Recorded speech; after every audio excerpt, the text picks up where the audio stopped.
Time is 5 o'clock. I'll call the meeting to order. This is the Environmental Services Committee meeting for Thursday, November 13th. I'll remind everyone that the meeting is being live streamed and recorded on the town's YouTube channel. And if there's any declarations of community interest, to make those declarations at that time. We have nothing under delegation, so I'll move to item 4, adoption of committee meeting minutes. I have a motion moved by committee member DeVlute, seconded by Mayor Atkinson, that the minutes be adopted by the Plympton-Wyoming Environmental Services Committee, and that those confidential minutes of the closed session of the committee remain confidential and restricted from public disclosure in accordance with the exemptions provided in the Municipal Freedom of Information and Protection of Privacy Act. And that is for the meeting minutes from September 4th. Were there any questions or concerns from the committee on those minutes? Seeing nothing, I'll call for the vote. All in favor? That's carried. Thank you. We have nothing under our business arising. We'll move to item 6. I have a motion moved by committee member DeVlute, seconded by Mayor Atkinson, that the accounts as listed be received by the Plympton-Wyoming Environmental Services Committee. That's the water list for August and September, the sewer list for August and September, and the environmental list for August and September 2025. Are there any questions from the committee on any of those? Councilor Wolvett, do you have anything up there? Thumbs up, thumbs down? You're good? Okay. Anything on my left, Marinson? No, I have not. No. No questions. All for the vote, all in favor? That's carried. Thank you.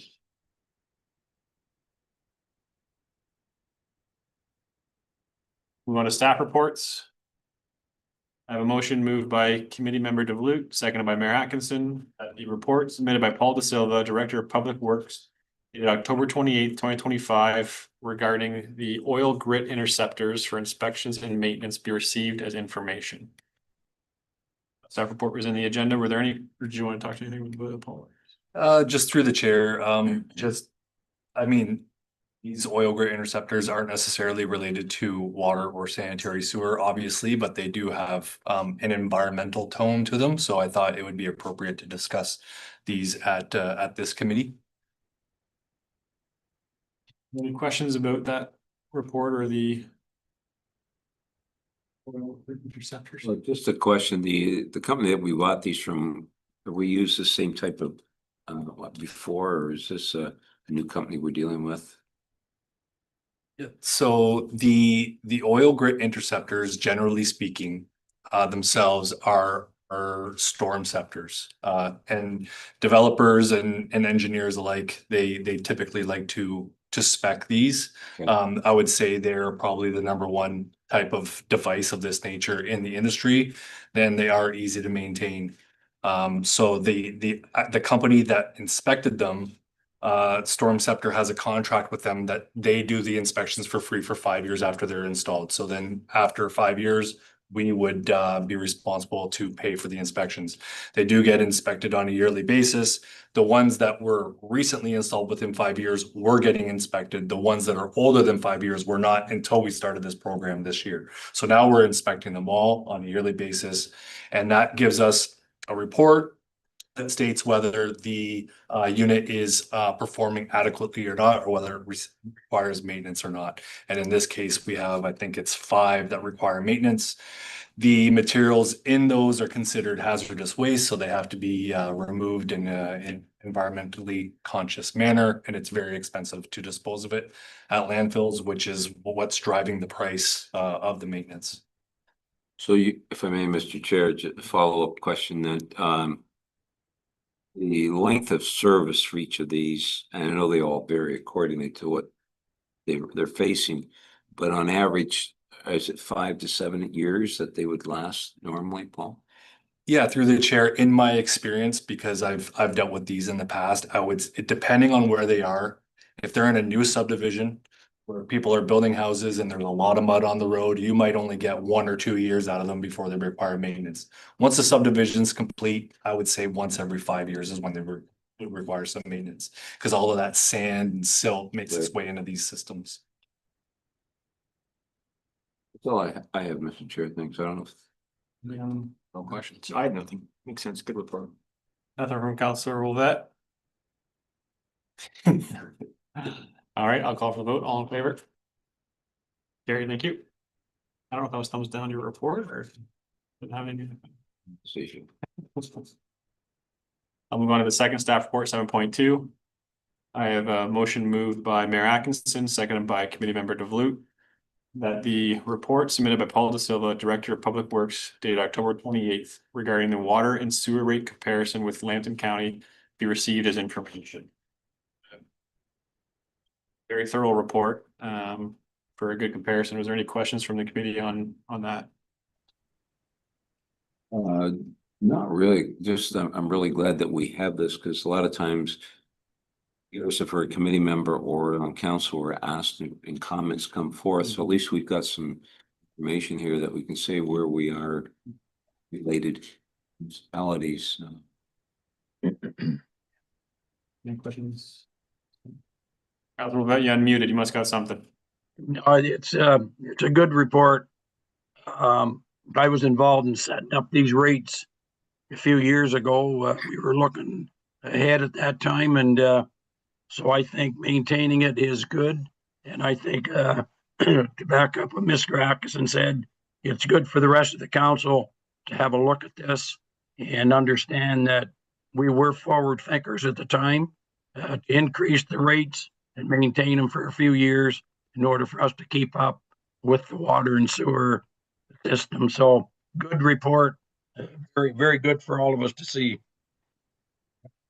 And the only thing that I had is if we can include this as recommended reading at the council meeting, Absolutely, yeah. if we can, like, I can call it out, but it'd be nice to have on the agenda as well. Yeah, all council needs to know this. Yeah. Especially coming into January. If there's no other questions, I will call for the vote. All in favor to receive that? Thank you.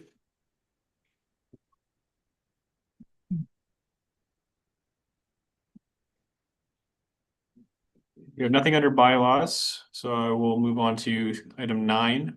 I have a motion moved by committee member DeVlute, seconded by Mayor Atkinson. The minutes from the laws meeting for July 31st, 2025 be received. Are there any questions about those minutes? Seeing nothing, I'll call for the vote. All in favor? That's carried.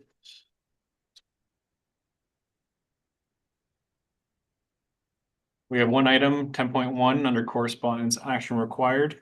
A motion moved by Mayor Atkinson, seconded by committee member DeVlute. The Environmental Services Committee reduces the fixed water sewer fees for the Kamalaki Community Center based on a 3/4 inch meter be approved. And I know that came up at Parks and Rec, so I have background for it, but perhaps Paul, you can share. Yep, through the chair. So the Kamalaki Community Center has traditionally always been charged based on a 3/4 inch meter. When we did our meter upgrade program, we realized they actually have an 1.5 inch meter. So that was changed in the billing system. So now they're paying fixed water and sewer fees based on a 1.5 inch meter, which is, it comes out to about $350 a month to just, I wrote down the numbers here. They pay $130 in fixed water and $213 in fixed sewer based on that meter size. If you compare that with a 3/4 inch meter, it'd be $32.42 fixed water and $53.28 fixed sewer. So we kind of gave them the option at the committee level to say, well, we can bring in a plumber because you don't need that much. They don't need an 1.5 inch meter. They don't have a fire suppression system. They only use it for domestic use. So we could have the meter changed out with a 3/4 inch.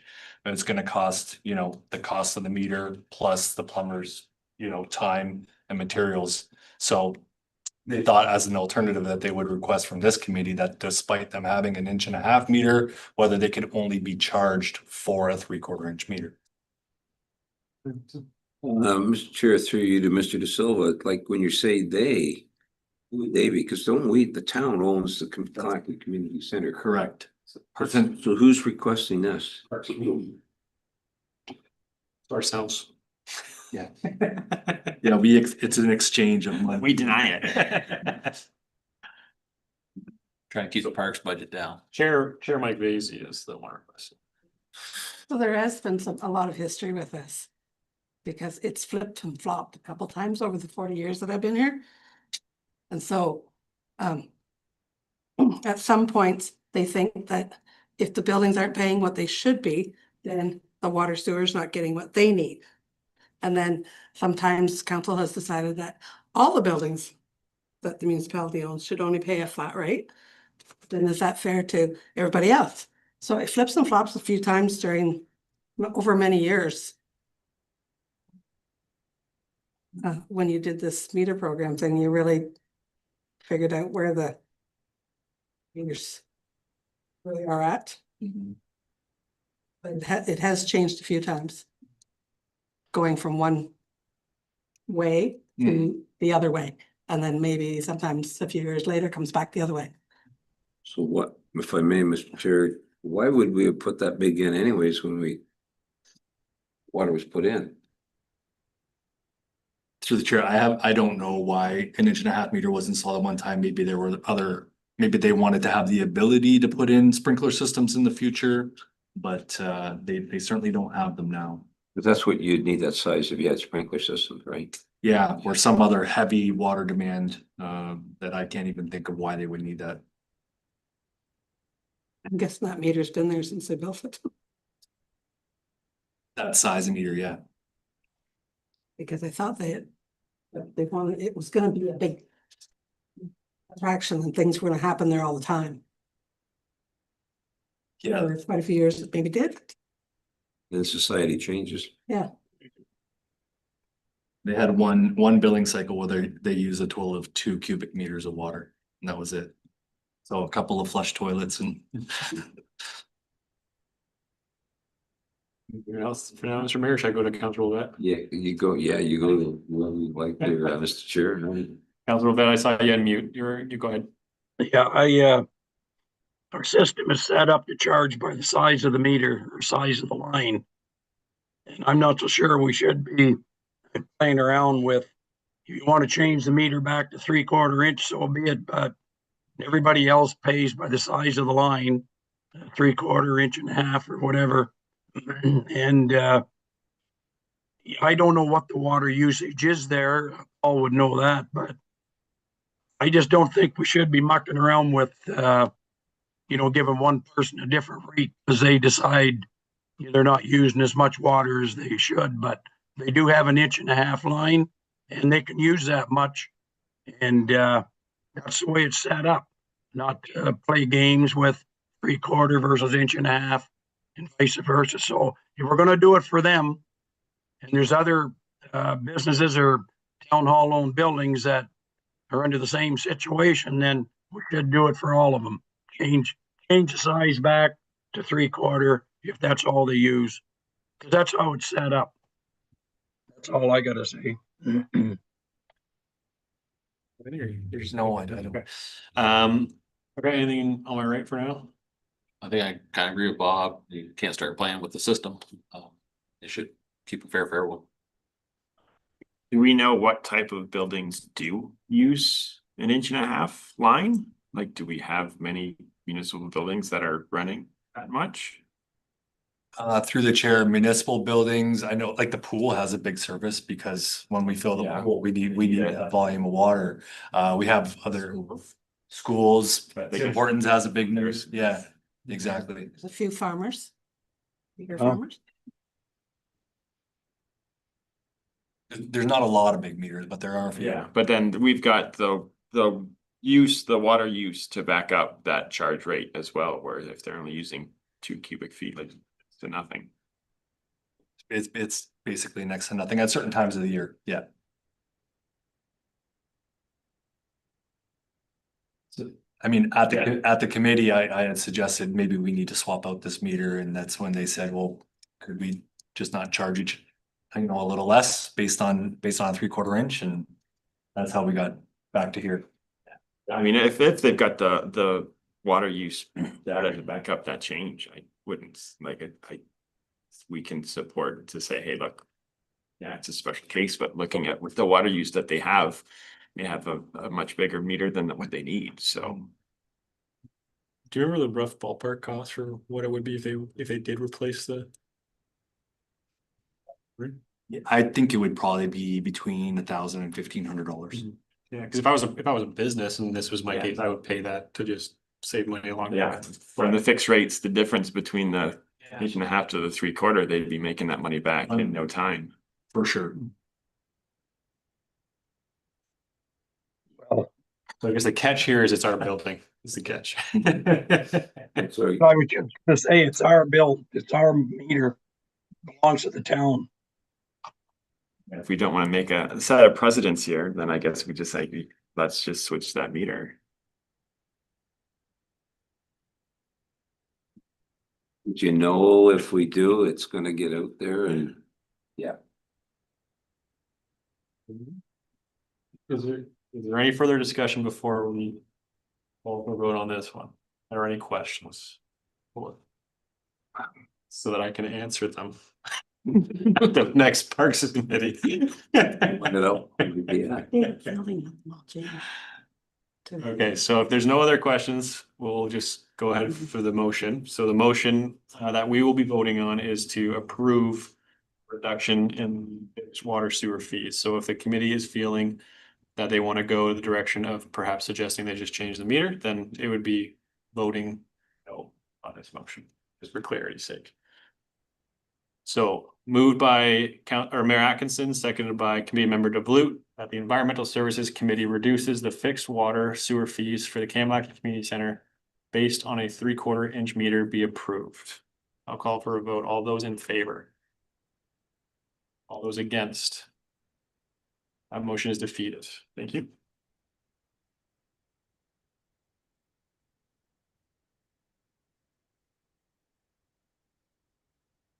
Good discussion, as Councilor Robett would say. I'll say it on his behalf since he can't talk.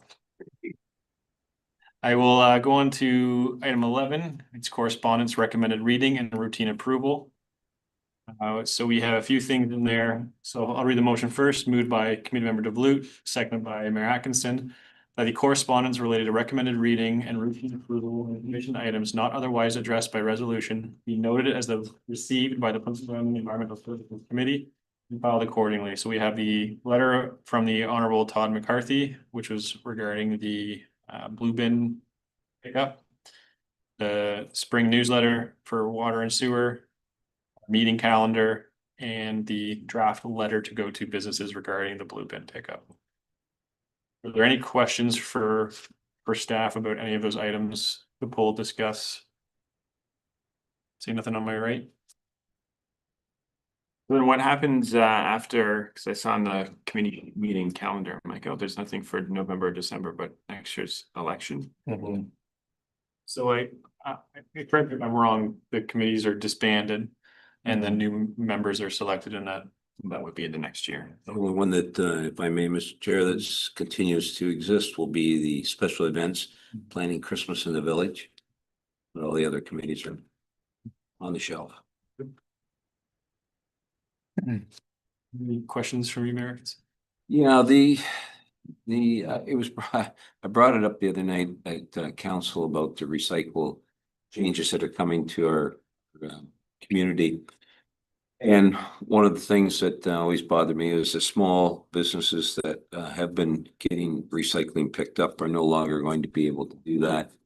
I certainly do appreciate our staff putting together a letter to go out to them all, explaining the options that they have and possibly some contacts that they will need to arrange for that pickup. There also has been some discussion going on throughout the community that I've heard people are a little confused right now because I think they're reading the Independent, the award-winning paper, and also online through Blackburn stuff, that articles that Petrolia is experiencing some issues right now because they had already gone to the big bins.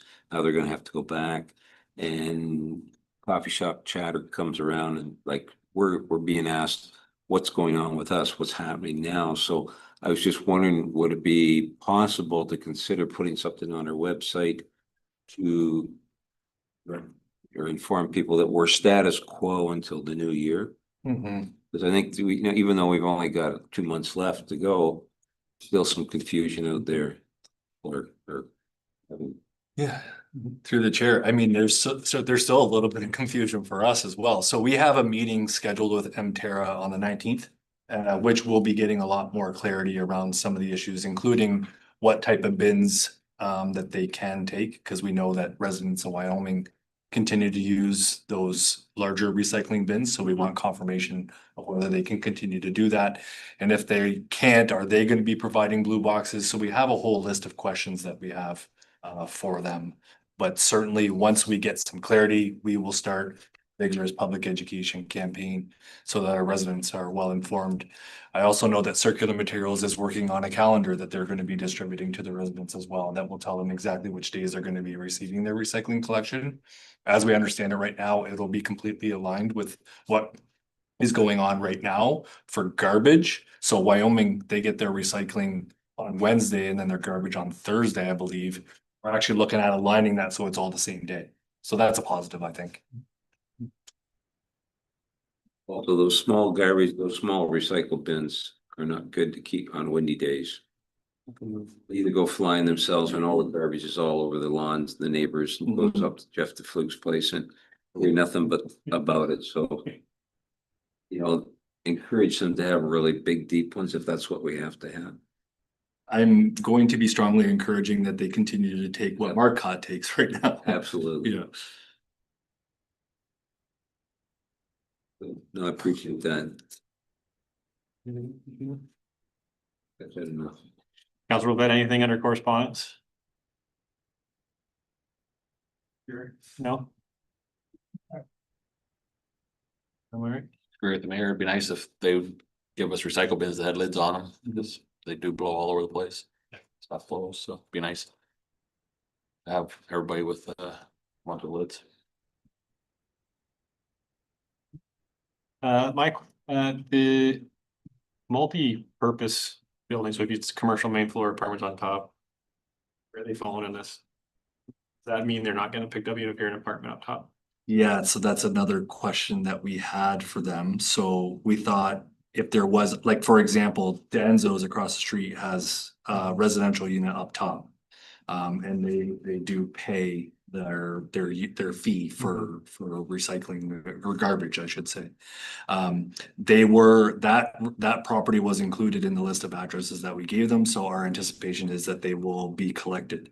Now, if the business decides to also throw some recycling in at the same time, we don't know if Mterra is gonna really pick that up and whether they're gonna have anything to say about it. So we want to get some clarity around if there's a business that has a residential unit up top, we want to make sure that they're obviously still collected. All right, any other questions? Call for the vote to file accordingly. All in favor? That's carried. Move on to new business. I'll start with committee members. Any new business related to environmental services? Am I right? Nothing new. Jackson? No, I have nothing this time. Robert, any new business?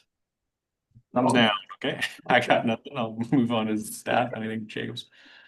So through the chair, I just do want to apologize that there is no monthly reports in this agenda for Jacobs this month. I was a little busy while finalizing those reports, so I ended up working till 3 a.m. that night, so was not feasible to get them out in the morning, so I do apologize. Double reading for us next time. Anything else? Anything from staff? All I do. Perfect. Yes. Your floor is yours. Through you, Mr. Chair. I'll start with the easy one first. The new sealed maintenance hole lids that we had ordered for Lakeshore Road in the hamlet of Kamalaki have arrived and scheduled to be installed next week. So that goes back to our inflow and infiltration mitigation plan that we had. So that's kind of one of the first steps in sealing off that system to make sure that when the water starts to rise in that area, that it doesn't make its way into the sanitary system. We have been negotiating a contract extension with Marcotte because it expires at the beginning of the year. We've thrown that back at them several times to see if we're gonna be able to reduce costs. We are anticipating an increase that is mostly due to market conditions and the fact that they're essentially losing half of their business in this town because they're no longer gonna be in the recycling. So obviously there's less economy of scale there for them. I have asked them to come and explain those increases at our next environmental services meeting. So you'll hear a delegation from them. And then we're also planning to bring the garbage budget for endorsement at the next meeting as well. That's all I have. Thank you. If there's no other new business, I will move on to our last motion of the night. I have it moved by Mayor Atkinson, seconded by Committee Member DeVlute, that the Plympton-Wyoming Environmental Services Committee regular meeting be adjourned until the next regular meeting to be held December 4th, 2025 at 5 p.m. Lots of readings at a time. From Jacobs. All in favor? Thanks, Chris. Yeah, should I be in favor of the reading? Gary, thank you, everybody. That's it for me. Thanks, Bob, for